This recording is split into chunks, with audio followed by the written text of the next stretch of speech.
ನಮಸ್ತೆ ರೈತ ಮಿತ್ರರಿಗೆ.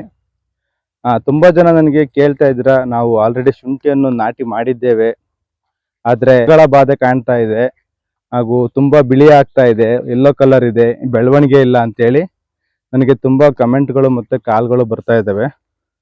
ಅದಕ್ಕೋಸ್ಕರ ನಾನು ಈ ವಿಡಿಯೋ ಮಾಡ್ತಾ ಇದ್ದೀನಿ. ಈ ವಿಡಿಯೋದಲ್ಲಿ ಮೊದಲನೇ ಸ್ಪ್ರೇ ಯಾವುದನ್ನ ಕೊಟ್ಟರೆ ಉತ್ತಮ ಹಾಗೂ ಮೊದಲ ಡ್ರೆಂಚ್ ಯಾವ್ದು ಕೊಟ್ರೆ ಉತ್ತಮ ಅಂತೇಳಿ ನಾನು ನಿಮಗೆ ತಿಳಿಸಿಕೊಡ್ತೀನಿ. ಮೊದಲನೇ ಸ್ಪ್ರೇಯನ್ನು 45ನೇ ದಿನಕ್ಕೆ ಕೊಟ್ರೆ ಉತ್ತಮ ಅಂತೇಳಿ. ಯಾವ ಕಾರಣಕ್ಕೆ ಅಂದ್ರೆ, ಕಳೆನಾಶಕವನ್ನು ನಾವು ಆಲ್ರೆಡಿ ಸ್ಪ್ರೇ ಮಾಡಿರ್ತೀವಿ. ಕಳೆನಾಶಕ ಕೆಲವರಿಗೆ ಬಿದ್ದು ಸ್ವಲ್ಪ ಡ್ಯಾಮೇಜ್ ಆಗಿರ್ತವೆ, ಸ್ವಲ್ಪ ಬೆಳವಣಿಗೆ ಕೂಡ ಕುಂಠಿತ ಆಗಿರುತ್ತೆ, ಹಾಗೂ ನಾವು ಪೋಷಕಾಂಶ ನಿರ್ವಹಣೆಯಲ್ಲೂ ಕೂಡ ಸರಿಯಾಗಿ ಮಾಡದೇನೆ ಕೆಲವೊಂದು ಶುಂಠಿ ಕೂಡ ನಮಗೆ. ಹಾಗಾಗಿ ನಾವು ಮೊದಲನೇ ಸ್ಪ್ರೇಯನ್ನು 45ನೇ ದಿನಕ್ಕೆ ಕೊಟ್ರೆ ಉತ್ತಮ. ನೀವೇನಾದ್ರೂ ಡ್ರೆಂಚಿಂಗ್ ಮಾಡ್ತೀನಿ ಅಂತ ಹೇಳಿದ್ರೆ 60ನೇ ದಿನಕ್ಕೆ ಡ್ರೆಂಚಿಂಗ್ ಮಾಡಿದ್ರೆ ಉತ್ತಮ ಅನ್ನೋದು ನನ್ನ ಅನಿಸಿಕೆ. ನೀವು ಮೊದಲನೇದಾಗಿ ನೀವು ಸ್ಪ್ರೇಯನ್ನು ಕೊಡೋದಾದ್ರೆ, ನೀವೇನಾದ್ರೂ ಬೀಜೋಪಚಾರಕ್ಕೆ ಸ್ಪ್ರಿಂಟ್ ಅನ್ನು ಯೂಸ್ ಮಾಡಿದ್ರೆ ನೀವು ಸ್ಪ್ರಿಂಟ್ ಅನ್ನ ಮೊದಲನೇ ಸ್ಪ್ರೇಗೆ ಯೂಸ್ ಮಾಡುವಂತಹ ಅವಶ್ಯಕತೆ ಇಲ್ಲ ಅನ್ಕೋತೀನಿ. ನೀವು ಸ್ಪ್ರಿಂಟ್ ಬದಲು ಸಾಫ್ಟ್ ನ ಯೂಸ್ ಮಾಡಿ. ಮೊದಲನೇ ಹಂತದಲ್ಲಿ ಹುಳಗಳ ಬಾಧೆ ಇದ್ದೇ ಇರುತ್ತೆ, ಹಾಗಾಗಿ ನೀವು ಕ್ಲೋರೋ 20 EC ನ ಯೂಸ್ ಮಾಡಿದ್ರೆ ಉತ್ತಮ. ನಿಮ್ದೇನಾದ್ರು ಶುಂಠಿ ಏನಾದ್ರು ಬೆಳ್ಳಗಾಗಿದ್ರೆ ಐರನ್ ಕಂಟೆಂಟ್ ಕಡಿಮೆ ಆಗಿ ಆ ರೀತಿ ಆಗಿದೆ ಅಂತ ಹೇಳಿ ನೀವು ಅದನ್ನ ಗಮನಿಸಬಹುದು. ಹಾಗಾಗಿ FE EDTA ಅಥವಾ ಮಾಮೂಲಿ ಫೆರಸ್ನೇ ನೀವು ಯೂಸ್ ಮಾಡಿದ್ರೆ ಆಗುತ್ತೆ. ಇಲ್ಲ ಅಂದ್ರೆ ನಮಗೆ ಯಾವ್ದು ಬೇಡ, ಟೋಟಲ್ ಎಲ್ಲಾ ರೀತಿಯ ಪೋಷಕಾಂಶಗಳು ಬೇಕು ಅಂತ ಹೇಳಿದ್ರೆ ನೀವು ಲಿಬರಲ್ TMX ನ ಸ್ಪ್ರೇ ಮಾಡಿದ್ರೆ ಉತ್ತಮ ಅನ್ನೋದು ನನ್ನ ಅನಿಸಿಕೆ. ಇಲ್ಲಾಂದ್ರೆ ಬೇರೆ ಬೇರೆ ಬ್ರ್ಯಾಂಡ್ಗಳಲ್ಲಿ ನ್ಯೂಟ್ರಿಯೆಂಟ್ಸ್ ಇದೆ, ಹಾಗಾಗಿ ನೀವು 45ನೇ ದಿನಕ್ಕೆ ಸಿಂಪಲ್ ಆಗಿ ಸ್ಪ್ರೇ ಮಾಡಿ.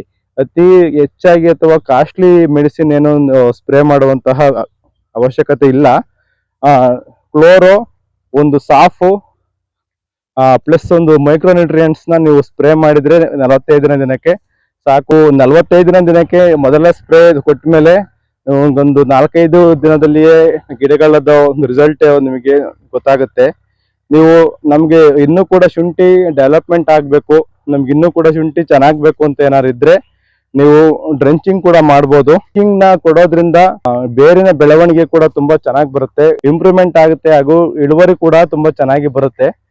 ವಿಮಿಕ್ ಆಸಿಡ್ ನ ಕಾಂಬಿನೇಷನ್ ಮಾಡಿ ಡ್ರೆಂಚಿಂಗ್ ಕೊಡೋದು ಉತ್ತಮ. ಆಸಿಡ್ ಕೊಡೋದ್ರಿಂದ ಬೆಳವಣಿಗೆ ಕೂಡ ತುಂಬಾ ಚೆನ್ನಾಗಿ ಬರುತ್ತೆ, ಗೆಡ್ಡೆಗಳಿಗೆ ಉತ್ತಮವಾದ ಪೋಷಕಾಂಶ ಸಿಕ್ಕಿ ಮೊದಲನೇ ಹಂತದಲ್ಲಿ ಚೆನ್ನಾಗಿ ಡೆವಲಪ್ಮೆಂಟ್ ಆಗುತ್ತೆ. ಹಾಗಾಗಿ ವಿಮಿಕ್ ಆಸಿಡ್ ನ ಕಾಂಬಿನೇಷನ್ ಮಾಡಿ ನೀವು ಡ್ರೆಂಚಿಂಗ್ ಕೊಟ್ರೆ ಉತ್ತಮ. ವಿಮಿಕ್ ಆಸಿಡ್ ಜೊತೆಗೆ 90 ಪ್ಲಸ್ ಒಂದು ಮೈಕ್ರೋನ್ಯೂಟ್ರಿಯೆಂಟ್ಸ್ ನ ಕಾಂಬಿನೇಷನ್ ಮಾಡ್ಕೊಂಡು ನೀವು ಡ್ರೆಂಚಿಂಗ್ ಕೊಟ್ರೆ ಉತ್ತಮ ಅಂತ ಹೇಳಿ ನನ್ನ ಅನಿಸಿಕೆ. ಸ್ಟಾರ್ಟಿಂಗ್ ಅಲ್ಲಿ ತುಂಬಾ ಕಾಸ್ಟ್ಲಿ ಆದಂತಹ ಮೆಡಿಸಿನ್ ಗಳನ್ನ ಸ್ಪ್ರೇ ಮಾಡ್ಲಿಕ್ಕೆ ಹೋಗ್ಬೇಡಿ. ನೀವು ಇವಾಗ್ಲೇ ಕಾಸ್ಟ್ಲಿ ಆದಂತಹ ಮೆಡಿಸಿನ್ ನ ಸ್ಪ್ರೇ ಮಾಡಿದ್ರೆ ಮುಂದಿನ ದಿನಗಳಲ್ಲಿ ಅದಕ್ಕಿಂತಲೂ ನೀವು ಕಾಸ್ಟ್ಲಿ ಆದಂತಹ ಮೆಡಿಸಿನ್ ನ ಸ್ಪ್ರೇ ಮಾಡಿ ಮೇಂಟೈನ್ ಮಾಡ್ಬೇಕಾಗತ್ತೆ. ಹಾಗಾಗಿ ಸ್ಟಾರ್ಟಿಂಗ್ ಅಲ್ಲಿ ಸ್ಪ್ರೇ ಮಾಡುವಾಗ ಕಡಿಮೆ ಹಂತದ ಮೆಡಿಸಿನ್ ಗಳನ್ನ ಸ್ಪ್ರೇ ಮಾಡ್ಕೊಂಡು ಹೋಗಿ. ಅತಿಯಾಗಿ ದುಬಾರಿ ಮೆಡಿಸಿನ್ ನ ಸ್ಪ್ರೇ ಮಾಡಿದ್ರೆ ಮಾತ್ರ ಗಿಡಗಳು ಡೆವಲಪ್ಮೆಂಟ್ ಆಗ್ತವೆ ಅನ್ನೋದನ್ನ ಮನಸ್ಸಿಂದ ತೆಗೆದುಹಾಕಿ. ಹೇಳಿದ ಹಾಗೆ ನೀವು ಮೊದಲನೇ ಸ್ಪ್ರೇ ಅನ್ನು ಸಾಫ್ ನ ಕಾಂಬಿನೇಷನ್ ಮಾಡ್ಕೊಂಡು ಕ್ಲೋರೋ ಮತ್ತೆ ಮೈಕ್ರೋನ್ಯೂಟ್ರಿಯೆಂಟ್ಸ್ ನ ಕೊಟ್ರೆ ಸಾಕು, ಸಿಂಪಲ್ ಆಗಿ. ಅದು ಕೂಡ ತುಂಬಾ ಚೆನ್ನಾಗಿ ಕೆಲಸ ಮಾಡುತ್ತೆ. ನೀವು ಡ್ರೆಂಚಿಂಗ್ ನ ಕೊಡ್ತೀನಿ ಅಂತಾರೆ, ವಿಮಿಕ್ ಆಸಿಡ್ 90 ಹಾಗೂ ಒಂದು ಮೈಕ್ರೋನ್ಯೂಟ್ರಿಯೆಂಟ್ಸ್ ನ ಕೊಟ್ರೆ ಸಾಕು, ಅದ್ರಲ್ಲೇನೆ ಗಿಡಗಳು ತುಂಬಾ ಚೆನ್ನಾಗಿ ಡೆವಲಪ್ಮೆಂಟ್ ಆಗ್ತವೆ. ನಿಮಗೆ ಪ್ರತಿ ಹಂತದಲ್ಲೂ ಯಾವ ರೀತಿ ಸ್ಪ್ರೇ ಮಾಡಬೇಕು, ಯಾವ ರೀತಿ ಡ್ರೆಂಚಿಂಗ್ ಮಾಡಬೇಕು ಅಂತ ಹೇಳಿ ನಾನು ನಿಮಗೆ ತಿಳಿಸ್ಕೊಡ್ತಾ ಹೋಗ್ತೀನಿ. ಧನ್ಯವಾದಗಳು. ನನ್ನ ಈ ಮಾಹಿತಿ ನಿಮ್ಗೆ ಇಷ್ಟ ಆಗಿದ್ರೆ ದಯವಿಟ್ಟು ನನ್ನ ಚಾನಲ್ ಅನ್ನು ಸಬ್ಸ್ಕ್ರೈಬ್ ಮಾಡಿ ಹಾಗೂ ಸಪೋರ್ಟ್ ಮಾಡಿ.